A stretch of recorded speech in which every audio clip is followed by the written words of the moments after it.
Man, this what I want to sound like. Hello, and welcome to 97.9 Unity Radio, the best sports show in Worcester today, coming to you live from Utica, New York. It's Moneyline. I am your host, the best podcast / radio host in the universe, Steve Cully. And with me, as always, my cohort and co-host, the self-proclaimed voice of reason. It's not even it's up there right on the screen. It says it right there. The voice of reason. That's not self-proclaimed. You weren't, but nobody know now. Nobody actually called you the voice of reason. You called yourself the voice of reason. All right. Well, it's up so there you're now. self-proclaimed. It's legal now. It's right there. It's legal. Yes, it's in writing. All right. Yes, it's in writing. That's good. So there you go. Thank you feel better about yourself, and Thank you. I capitalized reason. I do to emphasize it absolutely to our viewers, because there's always reason in my thoughts and in my messaging. I'm not out there just spewing.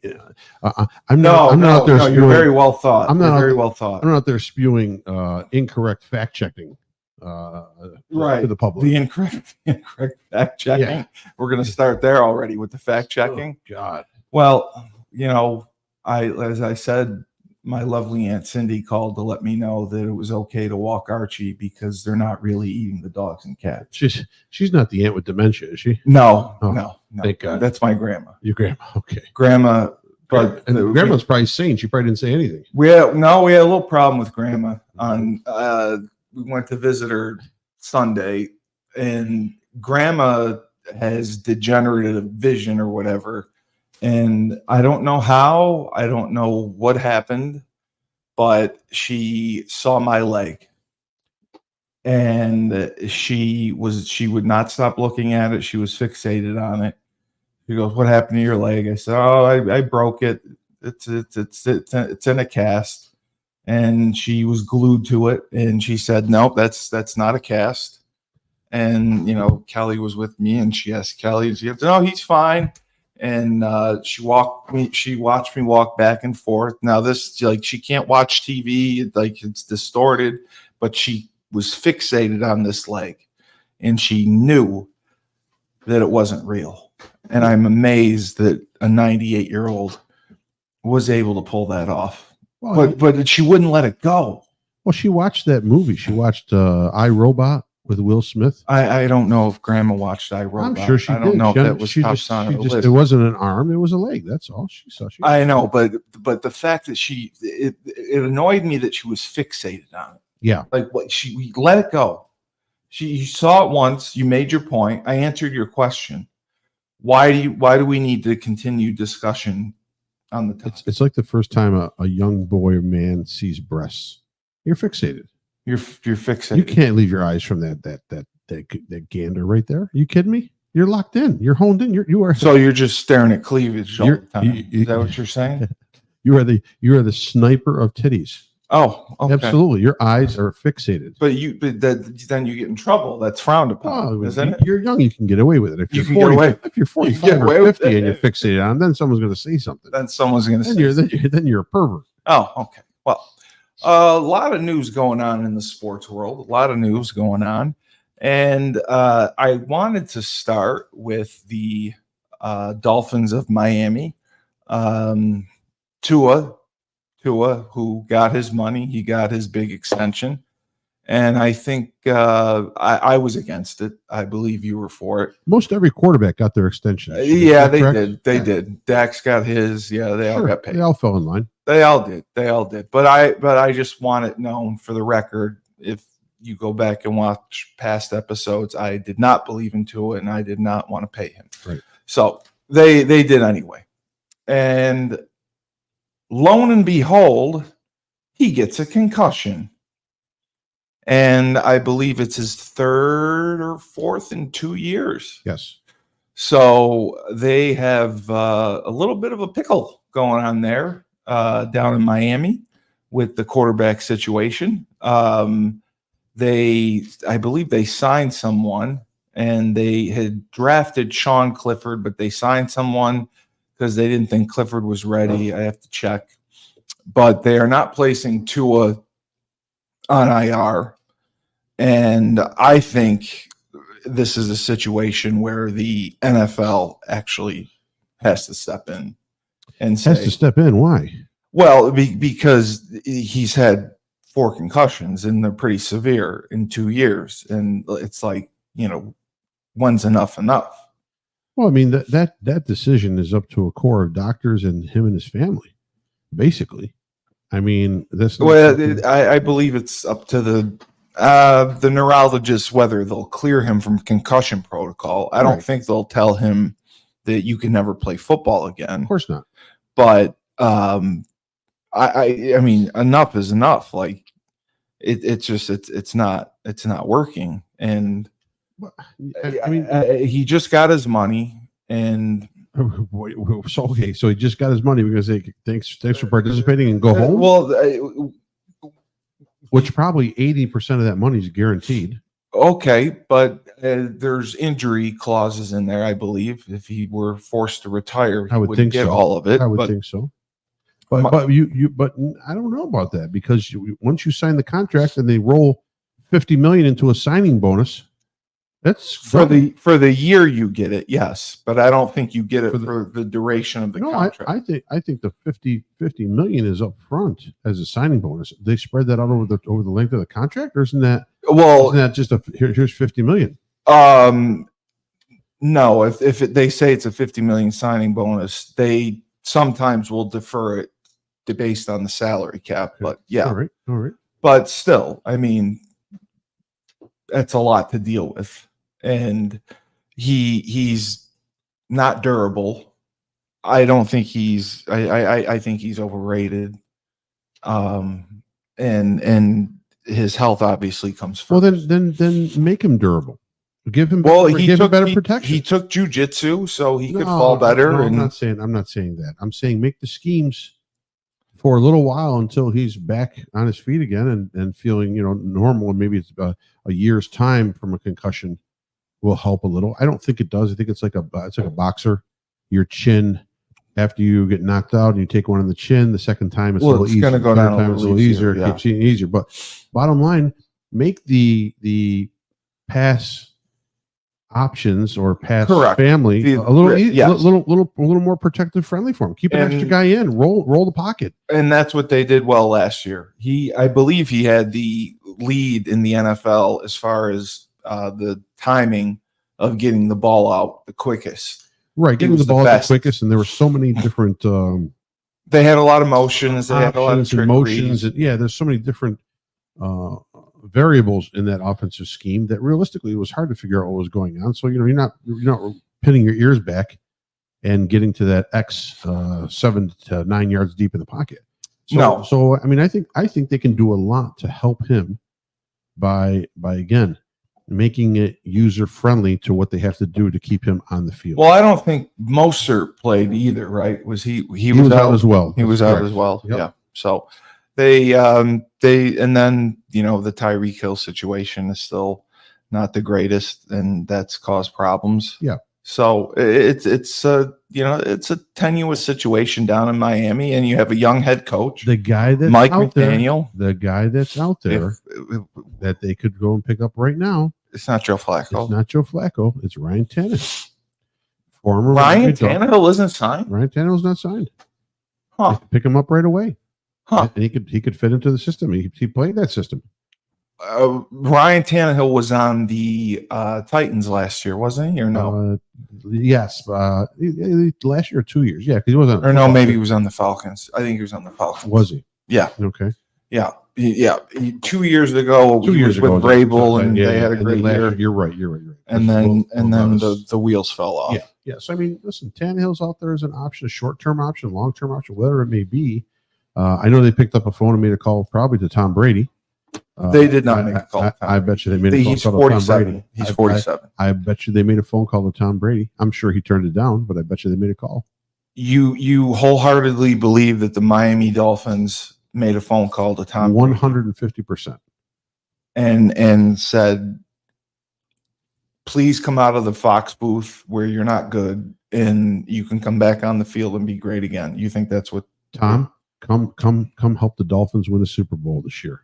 We have all the pieces. We're missing is you. our guys down. They don't have all the pieces. We don't. But Sure they do. Sure they do. They could. I don't even think you picked them to win the East. I didn't, but they can be competitive to win. Anybody can win. Right. But they can be competitive. They have multiple weapons on offense.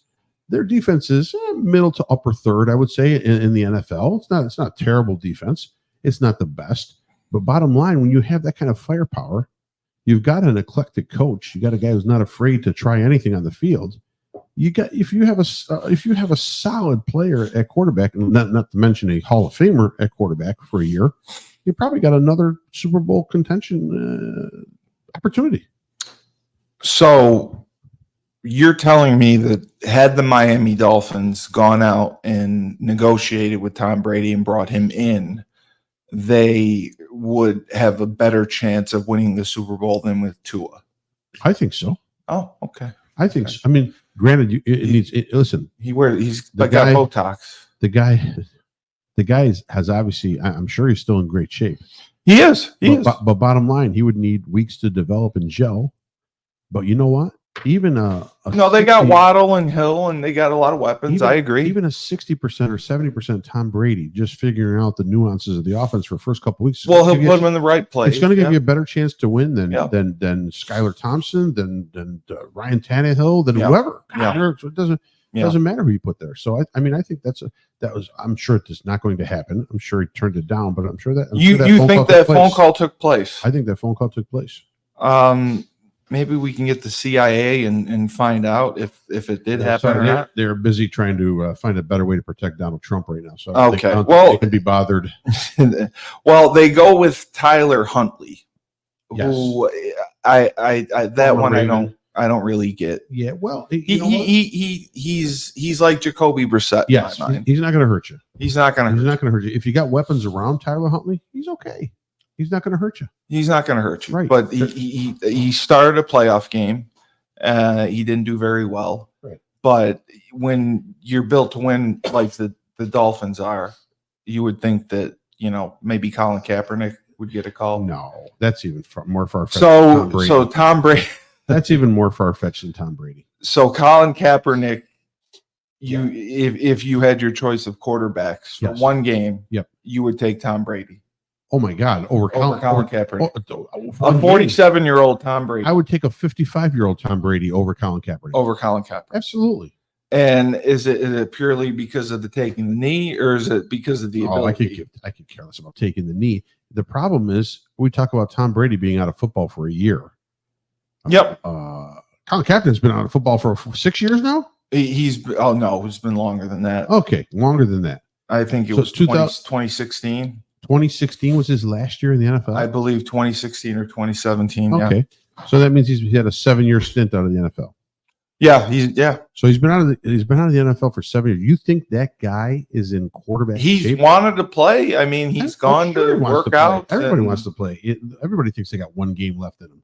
There's no way that Colin Kaepernick, without weeks, if not months, if not more, of training of blending with that team, could do anything to help out the Dolphins. But even with a 47-year-old Tom Brady, high on cocaine, Tom Brady at 50 would do better than Colin Kaepernick. Absolutely. Okay, but he was at one time pretty good and led him to the Super Bowl, right? Yeah, he was. He had a great complement of players around him. But he was very athletic, had a strong arm. I liked Colin Kaepernick when he came out. He came out of Nevada. I used to watch Nevada. They were fun just for Colin Kaepernick. Yes. Yeah. So I had no problem with Colin Kaepernick. I don't care. Take the knee crap, whatever. I'm just saying that right now, I don't think that he's in anywhere near shape to come in over. Listen, Tom Brady is like that crafty veteran in the bullpen that they call in to get the final 3 outs of a ball game. Is this the Jack Morris thing again? No, Jack Morris is a crafty starter. Oh, who go all 9 innings and never let the bullpen guy in. Okay. So Vaseline. Bottom line, Tom Brady is the best of all time at his position. He's still in fantastic shape. He's only been out of the game for a little over a year. Yes. And I'll tell you right now, he's smart enough and bold enough to be able to jump into any system and be able to adapt right away. I'm telling you. Okay. So it looks like they are going. They're not going with Huntley. I mean, he just joined the team. They are going with. They have to go with Skylar Thompson right now. They're going with Skylar Thompson, who was a draft pick. Yeah, he was the backup. And they play Seattle, who's a surprising 2-0, and they have a new head coach, and they've been doing pretty well. I've liked who has a new head coach? Seattle. They don't have Pete Carroll? No, they ran Pete Carroll out. They ran Pete Carroll out. Yes. I thought Pete Carroll's the head coach. No, he's not. He's not the head coach. Who's the head coach right now, Seattle? I gotta look that up. It's I think it's another McDaniel. Peter Carroll? Is that who it is? Not Pete? No. It's a mix something.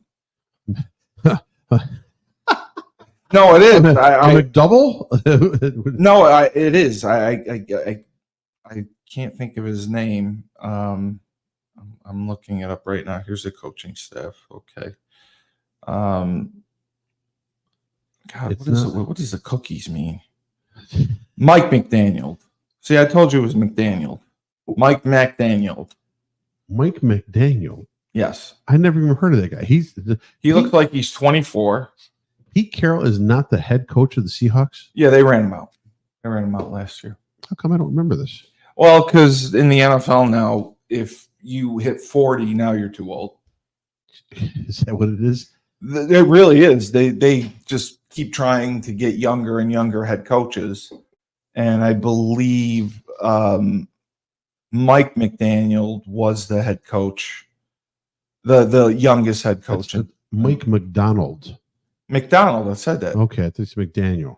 No, I said McDonald. Okay. But I believe that Mike McDaniel was the youngest head coach until this guy was brought in. Right, okay. But they try to get younger, and the youngest head coach in history, I believe, so they kept Pete Carroll, and he's an advisor for the Seahawks. There was just a nice way of saying they give him Rolex and right. I got you. Tell him to move on his way. I got you. Yeah, so that's interesting. The other kind of surprise is the Baltimore Football Ravens. Yes, AFC Championship contenders, and they are now 0-2. Yeah. Is there reason to panic in Baltimore? Do you see the NFL history books tell you that it's a 6% chance, 6% chance of making the playoffs, right? Yes, 6% chance. Right. So now they're 94% guaranteed that they will not make the playoffs with this team. Well, you have to understand there's been 100+ years in the NFL, so 6% really isn't as bad as it sounds. 6% sounds atrocious. Well, with only 2 games into the season, it says, basically, thanks for playing. Right. But you've been eliminated. Right. I think what you're seeing the problem with Baltimore, you watch 2 games. You've seen them against Kansas City, and you've seen them against the Raiders. The Raiders game. They should have lost. There, but a terrible loss for them at the Raiders game. I think you're seeing a breakdown in the Ravens offense, to where they're not putting up the points that they expected to put up. And this is what's hurting them. I think the defense is okay, although this last loss to Vegas really showed their deficiencies. I mean, just a horrible loss. But I think what you're seeing is the offense is not throwing numbers on the board that they expected to, with a slimmed down Derrick Henry. No, not Derrick Henry. Derrick Henry's still beefed up. He's not as productive. With a slimmed down Lamar Jackson. Okay. Lamar lost weight. He wanted to be even more mobile on his feet. He wanted to be more dynamic. They added a couple pieces. Obviously, Derrick Henry in the backfield that should bolster the running core. But it's funny how Derrick Henry has I don't know what he had, a 70-yard game against Vegas, and the back who started last year, what was his name? JK or J, what the hell is his name? He's the starting back for the Chargers right now. Dobbins. I'm totally blanking on his name, but that guy ripped off 120, I think 125 this past Sunday. So he did. I think Dobbins, or I think it's Dobbins. J.K. Dobbins. I think they're finding some shortcomings in either the play calling or the play execution on offense, which has hindered their progress. And speaking of the quarterback guru himself, Coach Schuman, a pleasure to have you. We had a very spirited Husky huddle today. It is great to see you again. It's great to be on, man. It's great to be on. Yeah. Yeah, you were good. You're good. You're good. Am I good? Am I? Yeah, I got you. Yeah, I had you muted. I apologize. So we were talking, and I'd like to get your opinion because, again, you know quarterbacks. The Tua situation. He has his fourth concussion in 2 years, and it wasn't pretty. And he's just not durable, and they paid him a fortune. And I believe that you were on the record and Frank was on the record saying that they should sign him. And I was on the record saying that they should not sign him. I just want that to be on the record. So, what are your thoughts on the? We weren't on the record for saying they shouldn't sign him because of concussions. We were saying No. his ability. No. You thought they should have signed him. You thought they should have paid him. Yeah. Yeah. No, that's what I was saying. I say we thought you should have signed because of ability, not because you're not going to get anyone better. Right. You're right. It's tough to get guys better, but.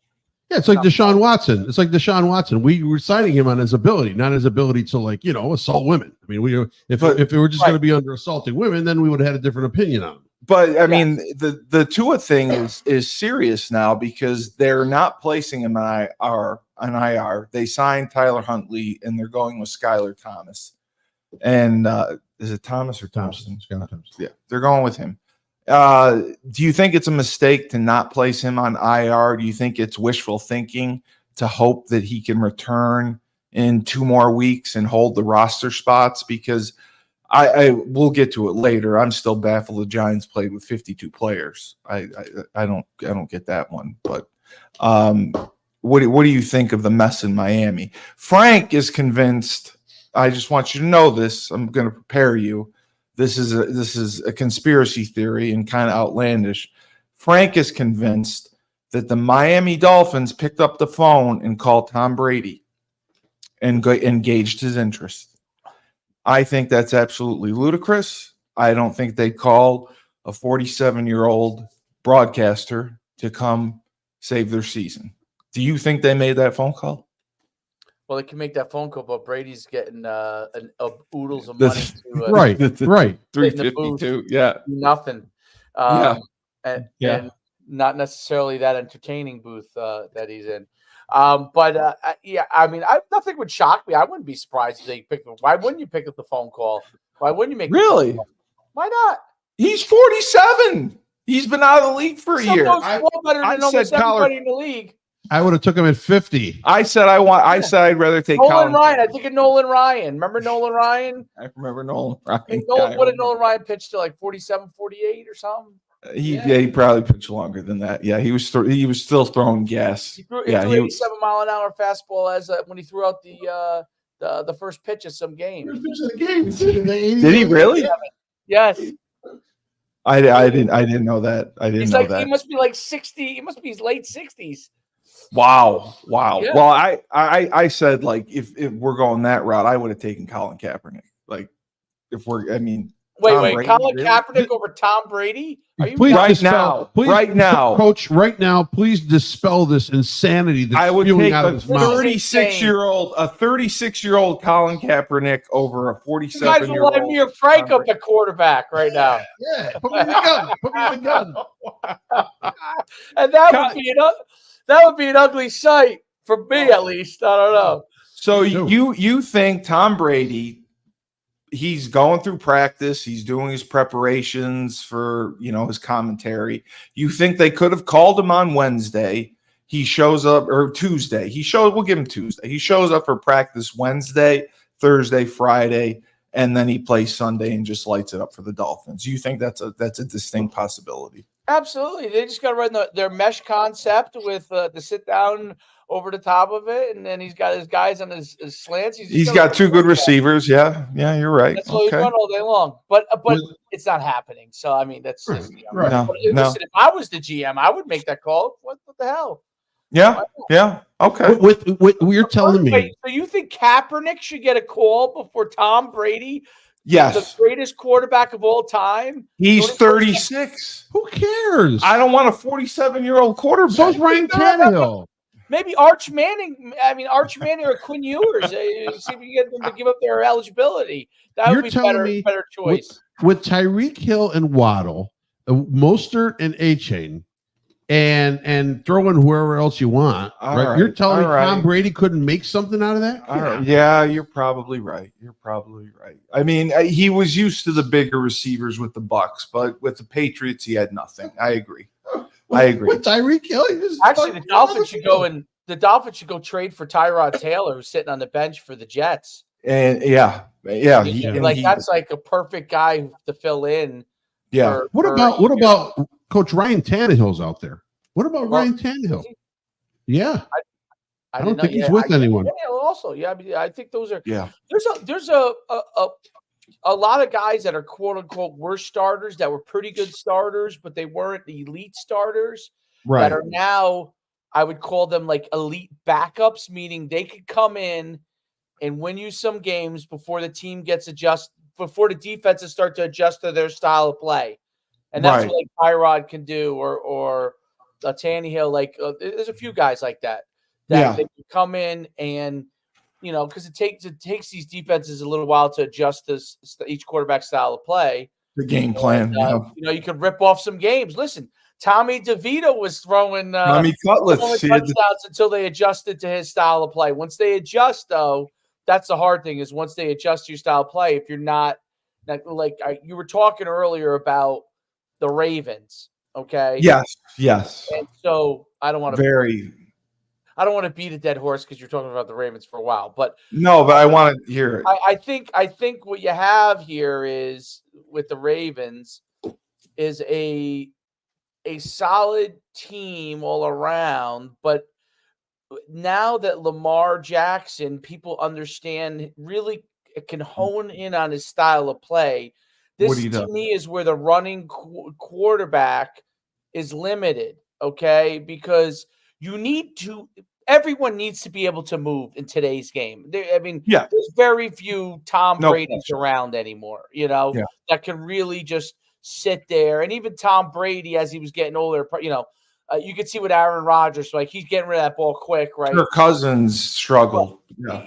Aaron Rodgers did very well, but I'm saying they got to get rid of the ball quick because they're under fire. So they all got to be able to move, like Mahomes to get elude a rush.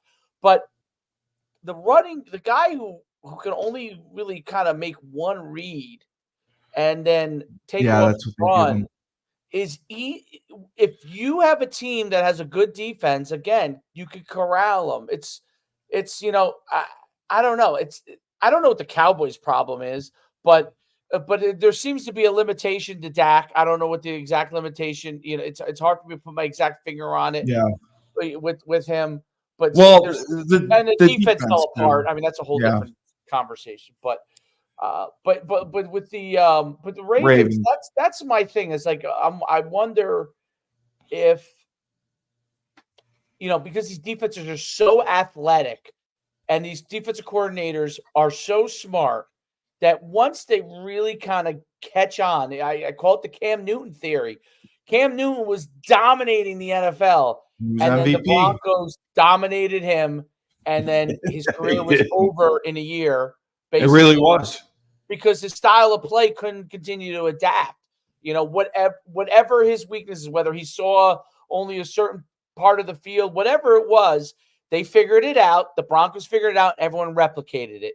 What's happening now with Lamar Jackson, he's been to the playoffs enough now. Teams have stopped him enough in the playoffs.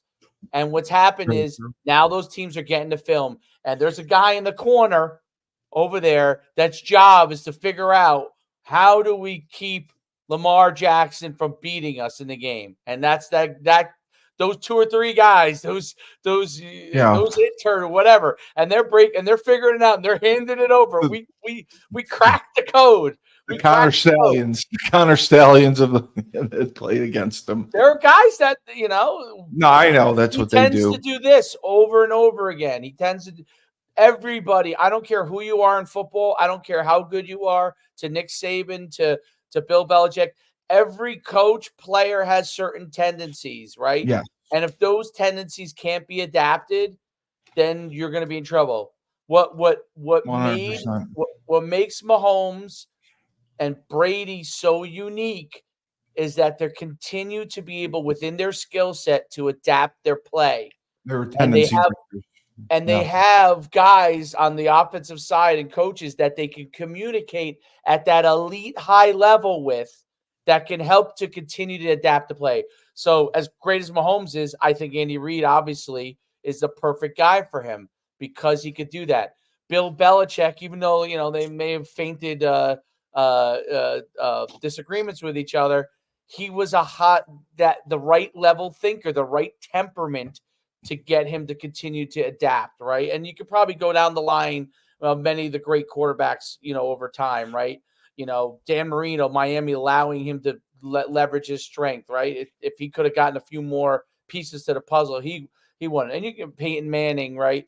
But Peyton Manning was the one guy I thought that adapted himself. He was the one He guy. did as he got older. Greatest of all time. I think Brady and Mahomes have more skill sets. Peyton Manning intellectually was the one guy who could figure out how to teach himself how to adapt to things after the neck injury. Play really at a high level for a very, very, very long time. No matter who his coach was, he was actually the guy who could communicate with everybody else. So, but it's the Lamar Jackson thing is really, really interesting, and I think Derrick Henry, running backs, he's a great running back. But running backs, they all have their shelf life. Elliott, man, you just see it. It's one of those things where they're good enough to still be there, but you're expecting the guy they used to be. And that to me is, I don't know. It's running back position is tough from that standpoint. I always think you're better off trying to find a new, fresher running back and get him to his first 3 or 4 years and seeing how he does, but then again, the Giants let go of Saquon Barkley, which I thought was a mistake, but and he's rushing for a bunch of touchdowns. They're paying for it now. Yeah. You don't know. You really just don't know. I mean, running back's tough. Running back's a tough one. How did has Daniel Jones adapted yet to the league, figuring out that he sucks? He played better. He improved. It wasn't all on him. Yeah. Neighbors dropped the 4th down ball. Blame the guy that caught 10 balls. Yeah, blame the guy that caught 10 balls. Listen, if he caught the 4th down ball, they win the game.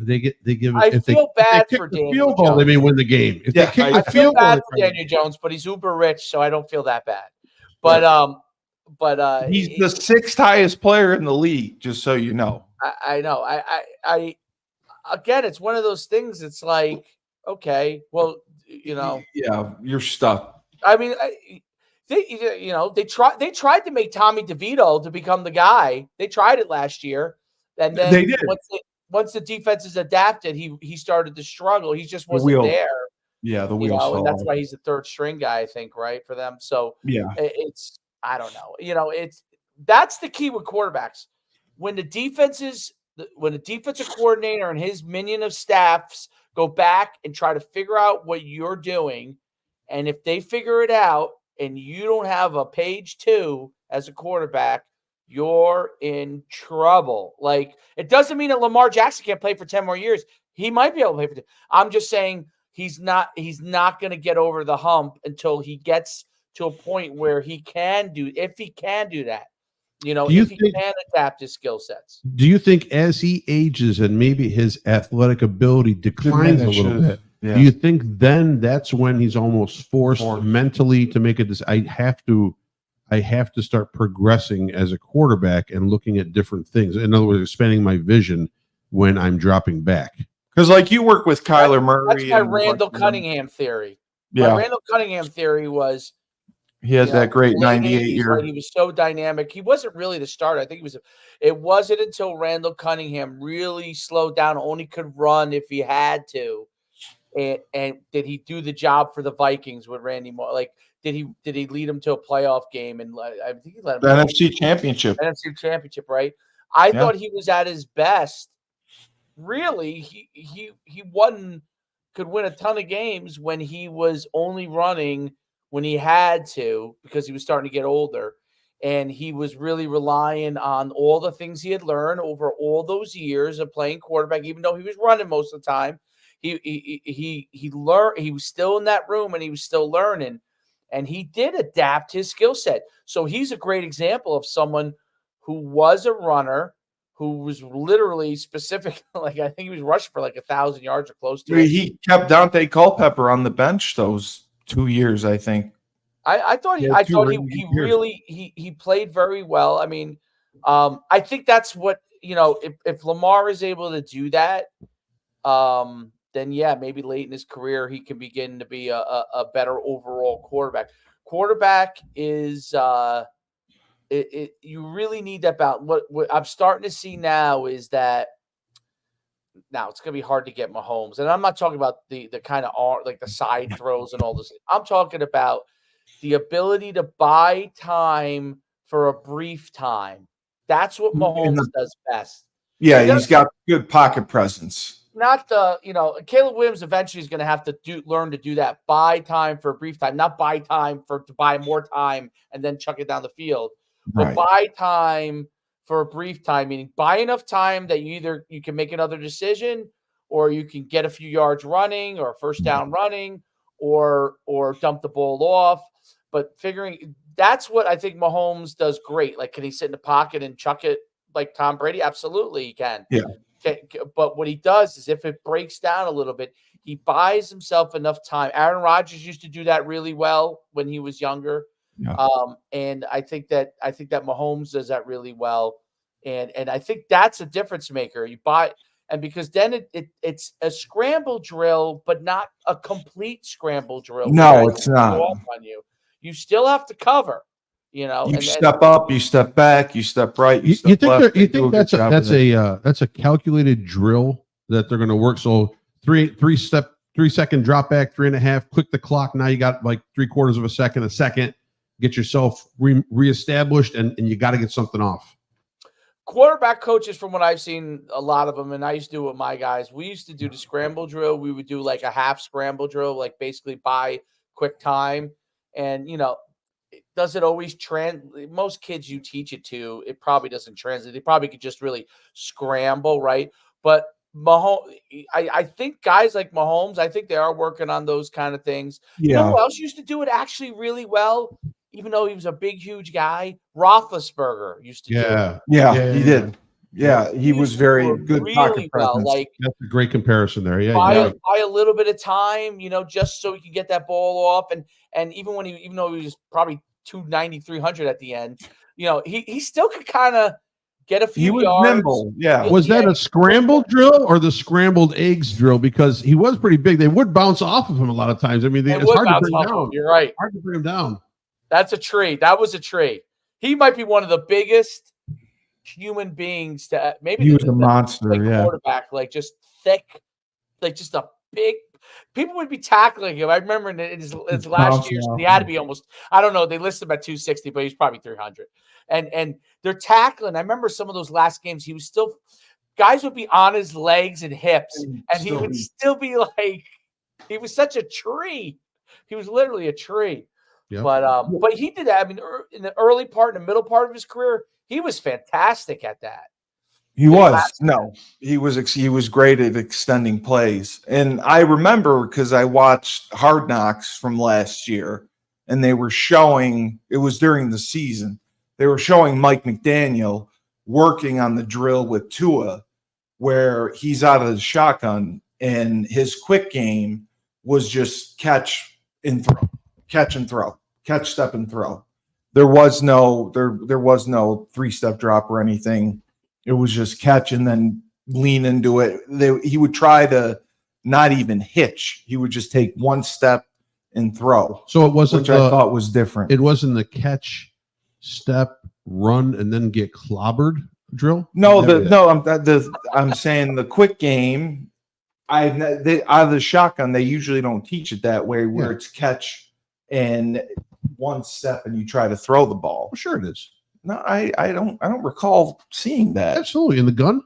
In the gun, just catch, boom. Quick game. Sure, absolutely. 3-step off of that. By the time the ball lands in your hand from the shotgun snap, you take a step, collect, and you throw. You're pitch and toe and throw. Oh, okay. Absolutely. That was the one thing that I noticed that he did well last year. They were praising him for.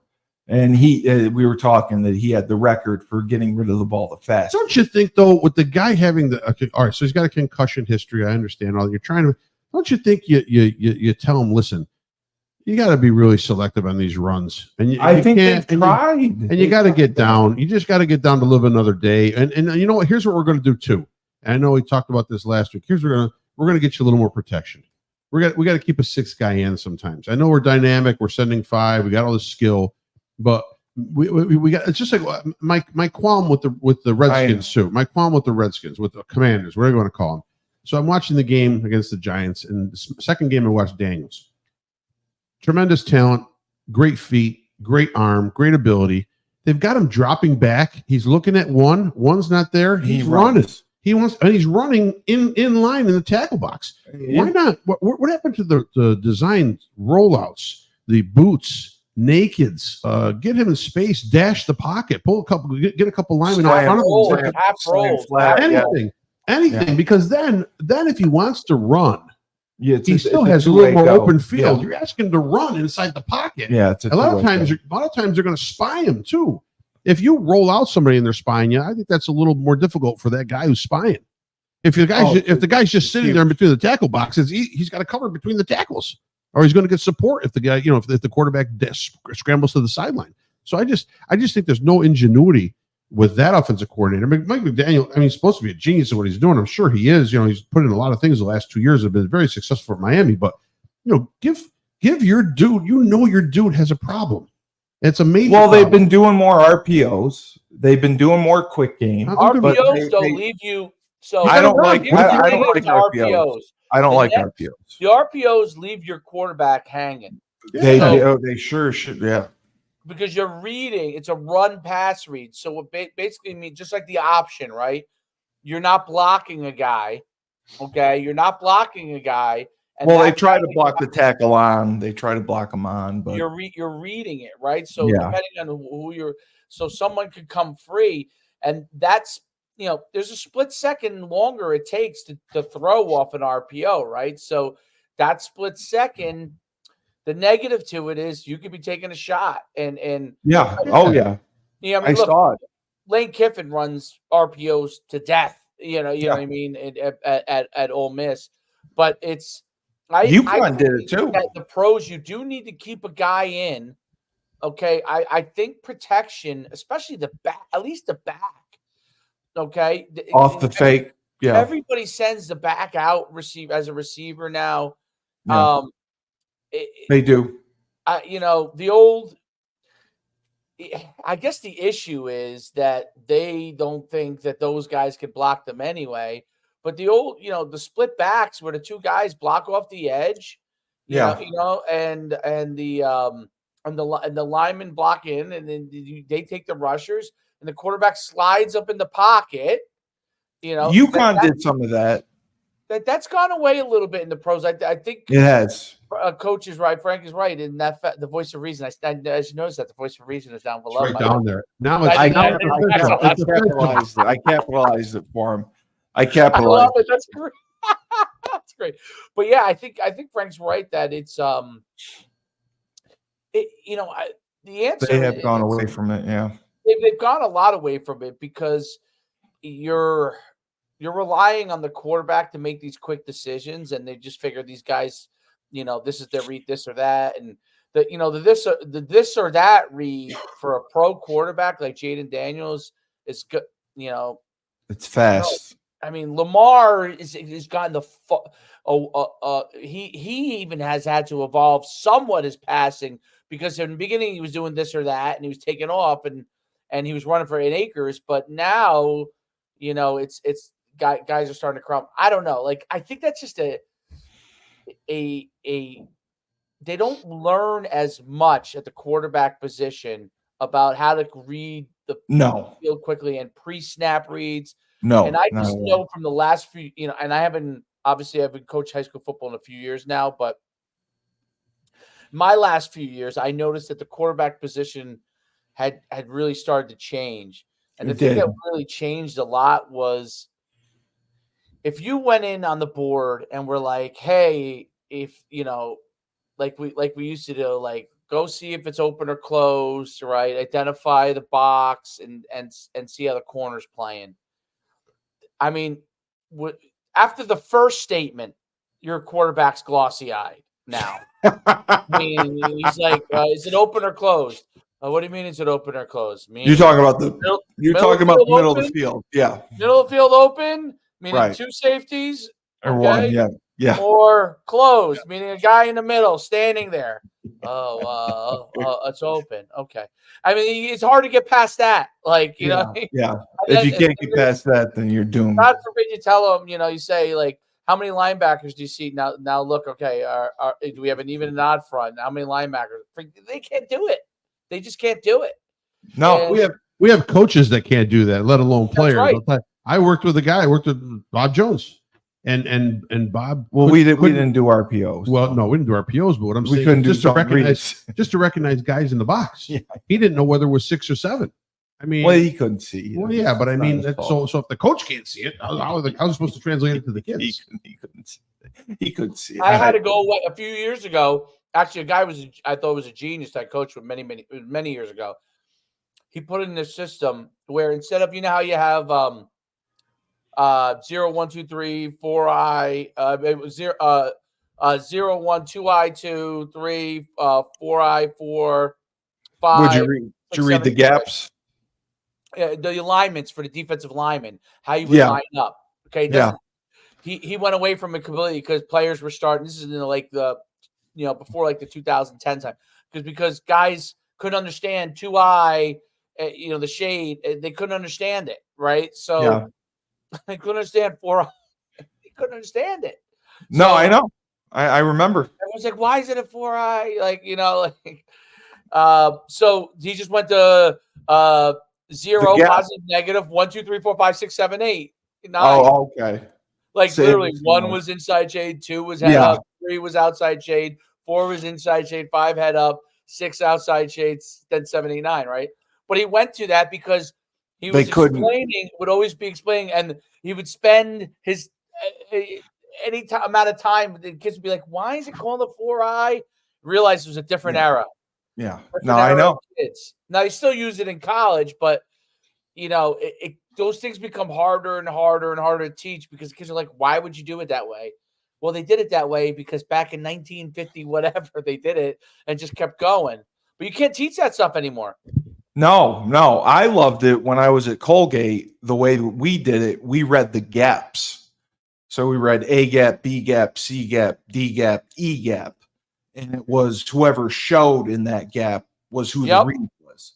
So if the 3 techniques slanted away and we were still reading the C gap, now it would just move up to the linebacker. Correct. Gap responsibility. Yep. I like that scheme much more. But you had to have a quarterback that could run because the quarterback would have to pull and go downhill. Basically, the quarterback would replace the running back if you did it that way. But I always loved that offense. But yeah, I agree with you. And I don't think Lamar Jackson, since he's been in the league, has had full field reads. I've always thought they've given him half field reads. They've given him, a zone side and a man side. I'm sure they're in a full field read, and in the game, he can't process that. I think they tried it, half field read. For him, it turns into a half field read. Well, that's why they went to more play action last year, I think, and he had more success because it was play action's more half field read. And in order to full field read, you really have to be able to you have to be able to pre and post snap. Where the safeties you got to be able to know it pre-snap what basically is going on. Because you're only able to read the whole field because you know what's going on pre-snap. You have a good idea what's possibly going on, and then you're as you go through your progression, when you see it post-snap, okay, this is now possible backside or whatever, right? Because full field read is very, very, very difficult. But very quarterbacks. That's my point on. All those things, being able to read like open and close, how many guys in the box, what is it, even an odd front, and how's the cornerback playing? What is he playing? I remember the last time I saw it at a coach's clinic, and the guy was teaching it, and I was like, wow, your quarterback still can do that. He said, well, this is what we try to teach. He said, I would drive me nuts. No way. It would drive me nuts. It's basically no, that guy's not open. Go run, take off and run. It would drive me nuts. It would drive me nuts. I am going to envision something right now that I think with the Tua concussion, with Lamar Jackson, so I think you're going to see You're going to see Brock Purdy an evolution. Yeah, an evolution. Oh, here we go at the running back position. Oh, now they're going to get paid more. No, well, not going to get paid more. They're going to get beefier. You're going to see 280, 290 pound guys in the backfield with a little bit of athleticism to be able to leak out once in a while and catch a ball and get a couple yards.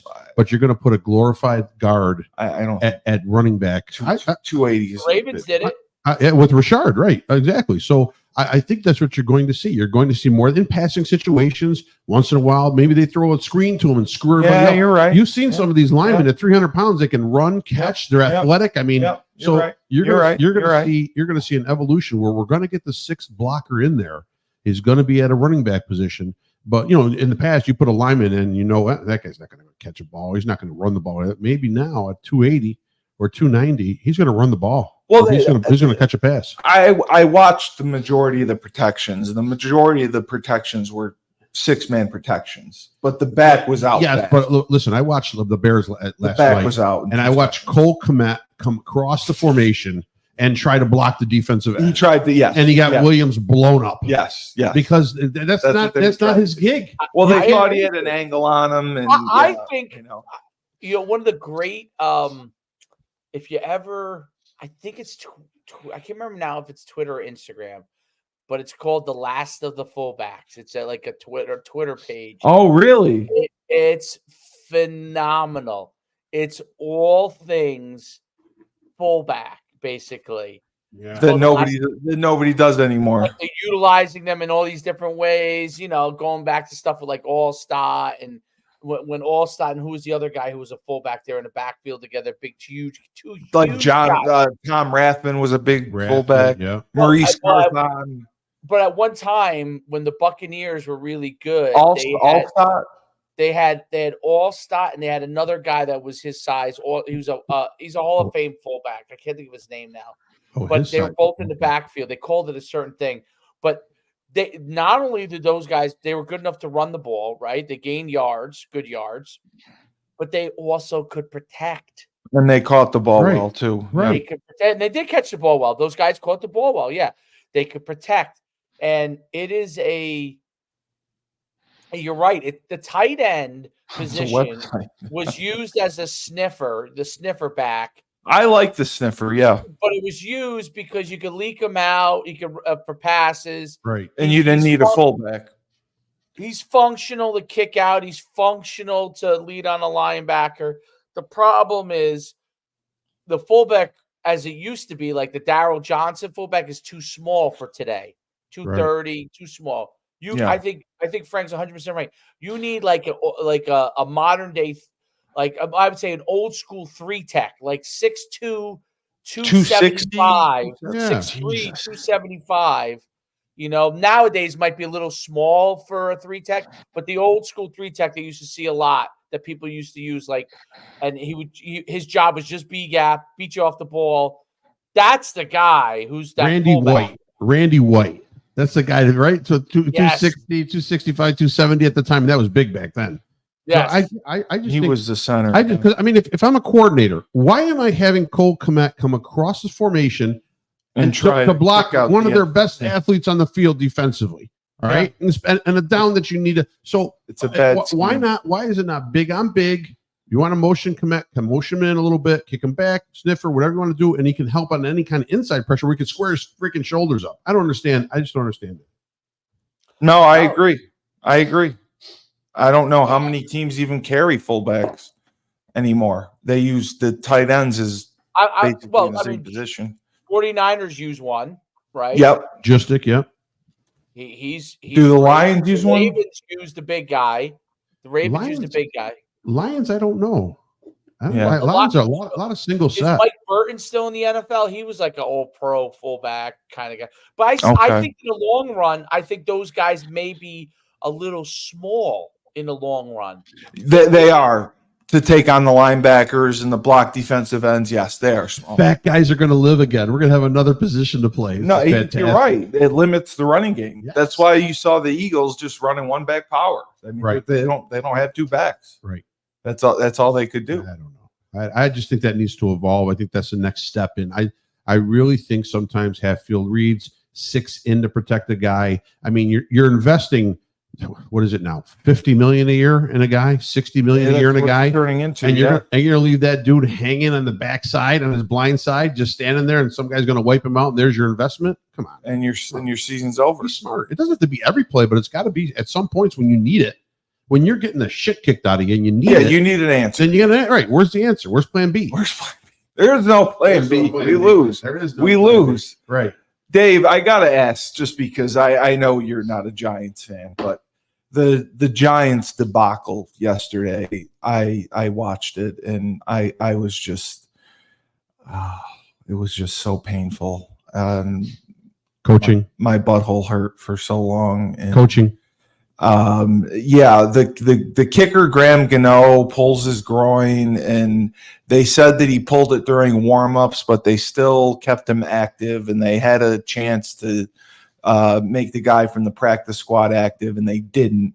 So they had just the punter, general manager, and the punter misses the first extra point.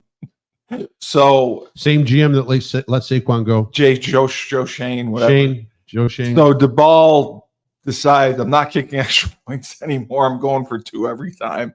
Misses 2-point conversions twice. Misses the extra point, and they lose the game by 3 points. And they only dress 52 guys. I'm trying to think in NFL history. There's no way that that's ever happened before, that a team has gone into a game dressing, maybe because of COVID, but dressing less than the 53-man roster.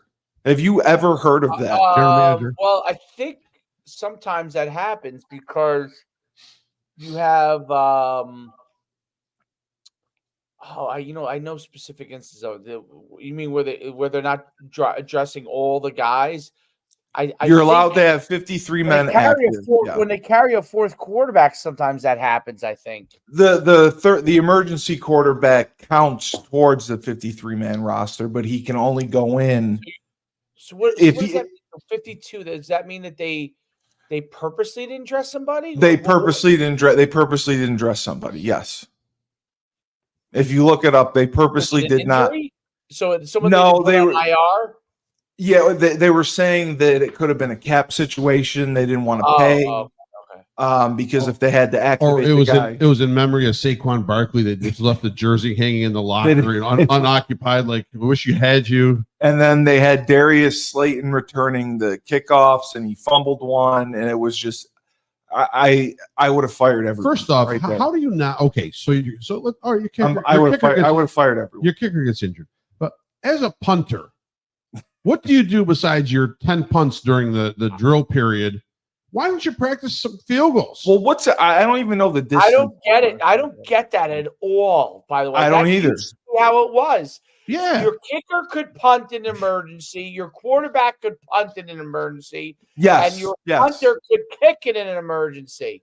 Right. That's the whole point. Go away? This guy was having a latte on the sidelines, and they're going for 2. They because they can't kick the extra point. Then they're down. They're down inside. I think 20. He kicked the extra point. Oh Christ! They should have given him. I gotta tell you a funny story. This is very funny.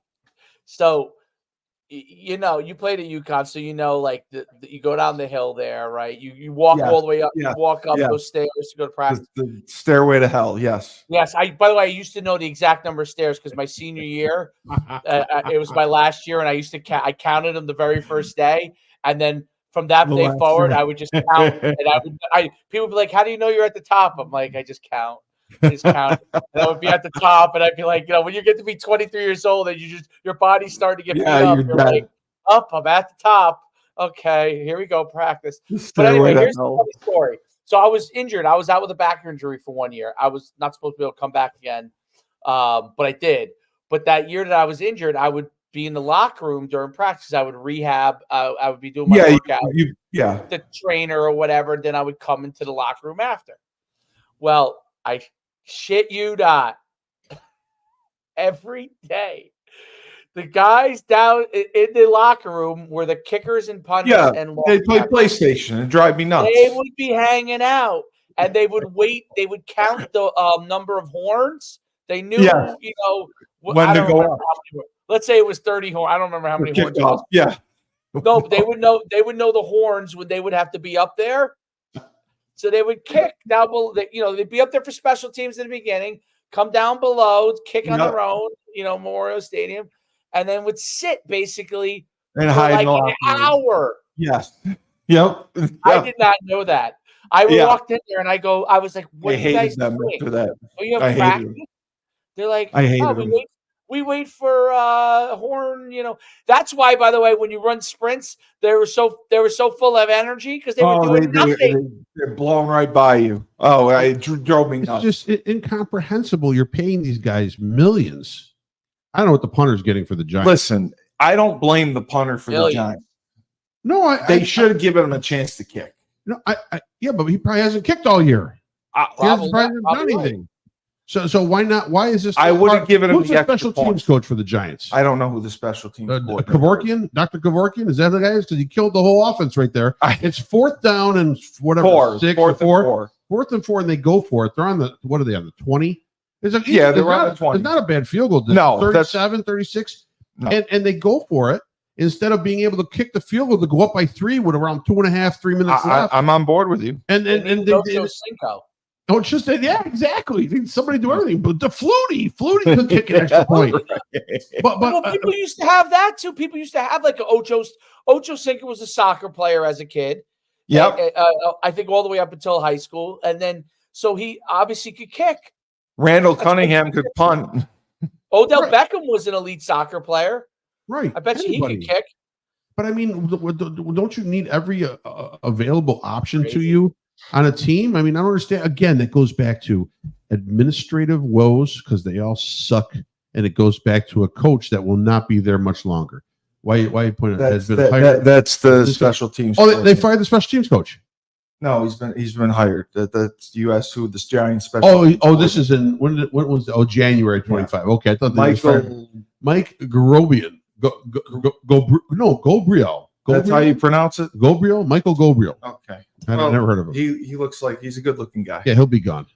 Yeah. Well, no. When the whole staff goes, he'll be gone with them. They should have given him a chance to kick the second extra point. If he missed the second extra point. The punter? Yes. Yes, but maybe he hasn't kicked the ball all year. Well, you got to try something.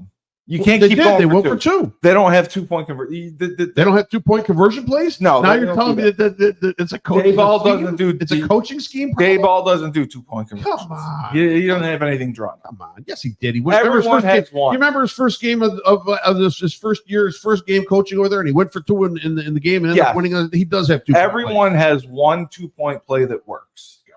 Garbage. Other than that, that's out. Garbage. I think they should have kicked a few. They should have given him a chance to kick 1 extra point. What they do is to need to have better organization, top to bottom. Oh, it's a disaster in that program. It's an absolute program disaster. From the top to bottom. Ownership sits there and he's like, "Oh, it might be the worst decision ever." Yeah, well, you know what? You're the owner. You're the guy. Yeah, you let your head guy who bought the Titanic. He bought the Titanic. 52 guys out for it. Right. And then the GM. Well, we don't think we need this guy. We're going to grab this guy. The best back we've had in the last 25 years. We're going to let him go, and we're going to take a guy who was with Buffalo that couldn't get 300 yards a season over there, and he had one decent season at Houston, and that's going to be the main primary guy. Look how many carries and how well he's doing so far. Well, it's Bryce Young, and everyone. And he had 90 yards. I think Singletary had 90 or 95 yards. It didn't matter. Didn't matter. Okay. Didn't matter. All right. Dave, I did want to ask you about this. Bryce Young getting benched, Andy Dalton coming to the rescue at Carolina. Do you think Bryce Young is finished after the season? I've never seen it with Bryce Young, so that I thought he was going to be able to do the job. And certainly not thrown into the situation he's in. Yeah. I don't know. He's too small to me. Yeah. I mean, I don't know. You know, see, the quarterback from the Cardinals is shorter, but he's thick. Well, you work with Kyler Murray. Yeah, I'm just saying he's built differently. Yeah. Like He's thick. He's faster. I think he's a better athlete. He's definitely a better athlete. Yeah. Quick release. It makes up for the fact that he still listen. He takes shots and he probably a one hit away as well. But he has a chance because he's thicker. He gets rid of the ball quicker. His release is super quick, and he has the ability to escape better. I just think he has to be on point completely. He's short. He's not big. Yeah. And, he's there on are a lot of team. guys that could play quarterback position that are bigger and are going to have a better chance for success. Especially I think even when visibility is not a problem, he's just missing reads. He's missing. I mean, even he looks like he's looking at the rush. I saw a clip. Adam Thielen was across the field, wide open, and I don't know if he got sacked or rolled around and Thielen just took his helmet. He was just disgusted. And you could see his face. He's like, we're not progressing in the locker room, and even in public. They like the guy. They really do like the guy.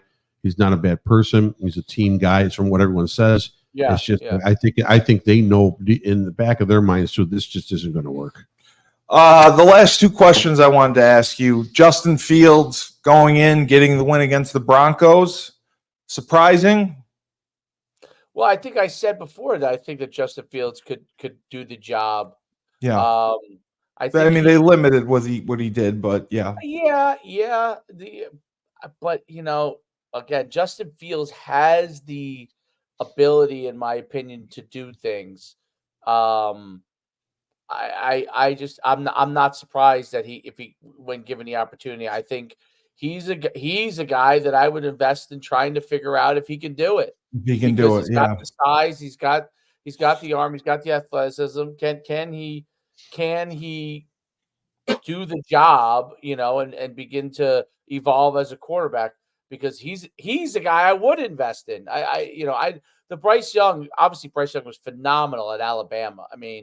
But he probably wasn't getting touched too much either. There. No.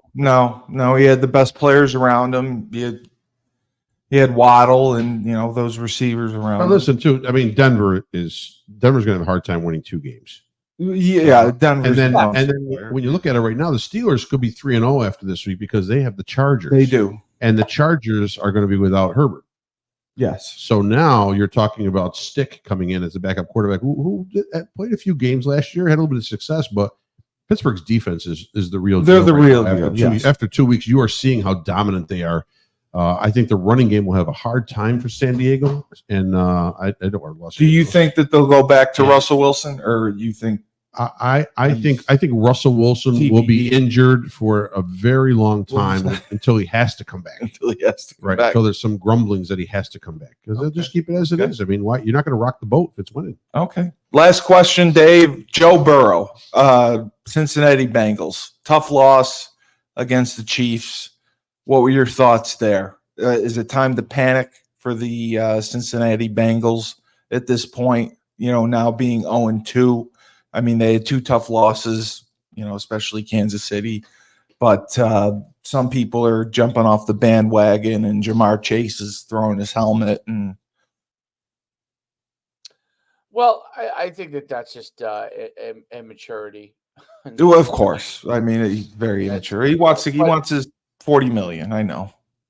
But yeah, I look at it like you gotta have to let it play out. Joe Burrow to me is the truth, and you gotta let it play out. You're gonna play Frank's Washington Commanders. I want to say something else when I say Washington. But you're allowed. You're allowed. The First Amendment. Yes, of course. But it comes right to my head every time. I don't know why they take the Commanders is such a terrible name. It is a horrible name. It is a horrible name. Well, you can thank Daniel Snyder. That's what he left you with. Yeah. You go to your grave thinking this is what Daniel Snyder between that and the football team.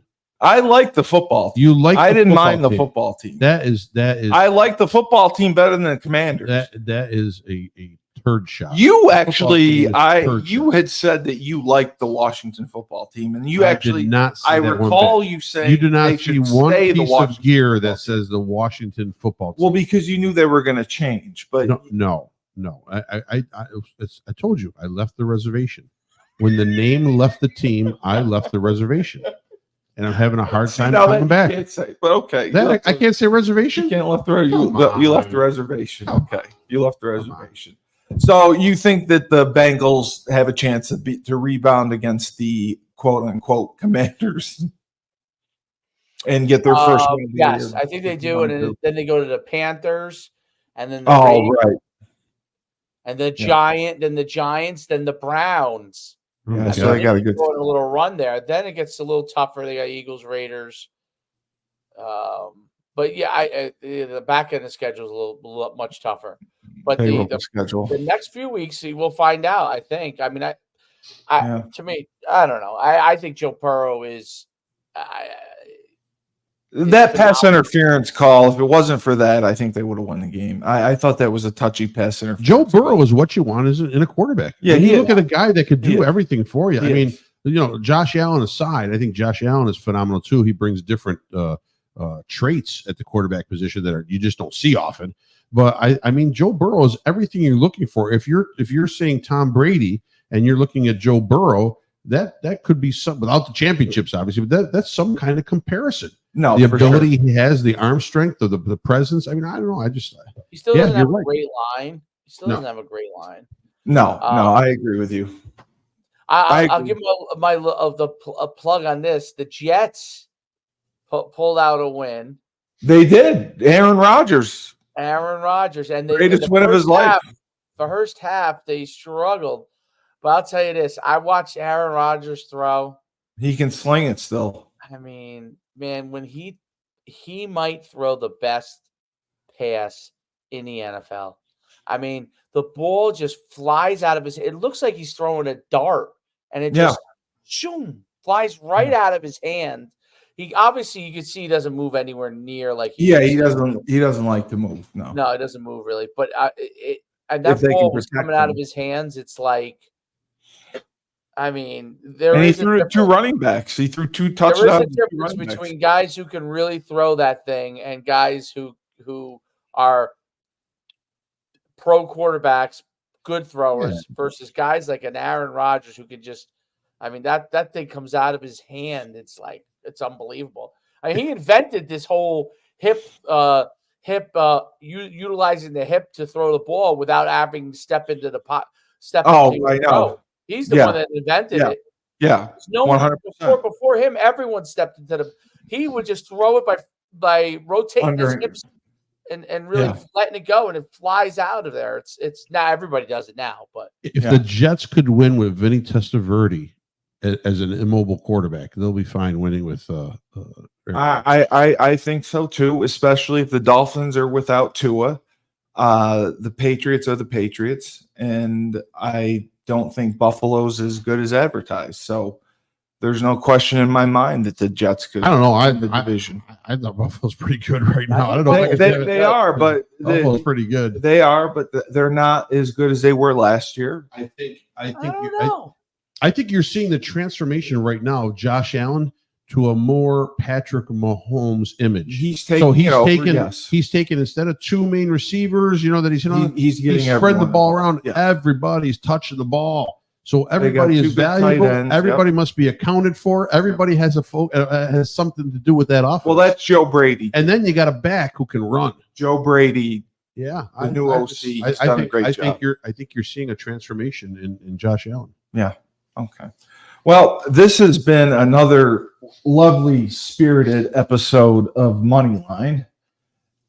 And the voice of reason, Frank Cristiano. I am here. Had a lot to say. Yes, his Washington Redskins are on a roll. They won their first game. We got to do something.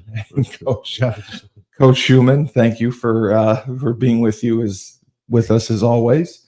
And we will be back shortly. We will have our Rebel Republic which is probably going to be a very spirited discussion and debate, and that is something you will not want to miss. Missed him again. Yeah, so for Frank Cristiano, the voice of reason, and the voice of reason is in all caps, just so you know. Pissed. And Coach Schuman, thank you. I am the best radio host in the universe. This is 97.9 Unity Radio, the best sports talk show in Worcester, Massachusetts. Going today, Moneyline. Remember, when life gives you lemons, don't make lemonade. Take 2 oranges.